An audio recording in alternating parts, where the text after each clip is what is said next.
Kenapa sih polisi bisa ikut-ikutan menagih nasabah Galbe Pinjol dan mungkin mau diajak oleh DC Pinjol untuk datang ke rumah untuk melakukan proses penagihan? Ya, tentu saja ini akan sangat membuat nasabah gagal bayar yang ketakutan ya.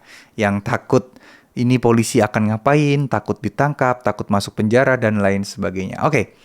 Jadi teman-teman, ketika teman-teman mendapatkan informasi seperti ini, harus disaring dulu. Sumbernya dari mana?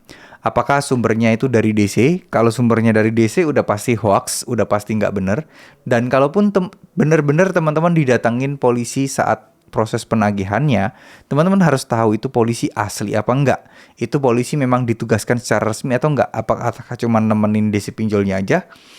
Jadi secara hukum, polisi memang tidak berhak untuk melakukan penagihan, kecuali memang ada resiko kerusuhan, resiko kriminalitas yang akan terjadi saat proses penagihan, baru tuh polisi mungkin bisa ikut, tapi tujuannya bukan menagih, tapi untuk berjaga-jaga aja.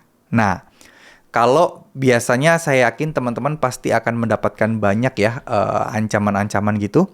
Biasanya ancaman ini berasal dari DC lapangannya atau dari DC pinjol atau tim penagihan pinjolnya. Yang mana tujuan mereka melakukan itu adalah untuk melakukan gertakan-gertakan, yang mana gertakan ini diharapkan bisa berhasil, dan tentu saja gertakan-gertakan ini diharapkan ya membuat teman-teman merasa panik, merasa cemas, dan mau nggak mau harus gali lubang dan tutup lubang. Ya itu udah bukan rahasia umum lagi lah. Karena kita tahu sendiri bahwa masalah telat bayar atau gagal bayar pinjol itu bukan masalah yang berat, bukan masalah yang masuk ke ranah pidana, tapi lebih kepada masalah yang masuk ke ranah perdata. Nah, kalau udah perdata kayak gini, ya polisi harusnya nggak ada urusan di sana ya. Polisi harusnya nggak ikut-ikutan. Kecuali itu tadi, ada pemalsuan dokumen, ada tindakan kriminal yang menyertai proses peminjaman atau penagihannya. Nah, itu tentu saja harus didampingi atau mungkin polisi boleh ikut-ikutan. Atau jika kalian sampai masuk ke jalur sidang atau masuk ke pengadilan, polisi juga bisa aja ditugaskan untuk membantu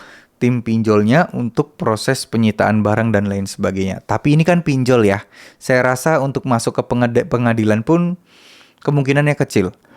Untuk terjadi proses kayak semacam sita menyita barang pun itu juga kemungkinan sangat kecil. Jadi nggak usah takut, tetap tenang aja. Insya Allah semuanya akan baik-baik saja ya.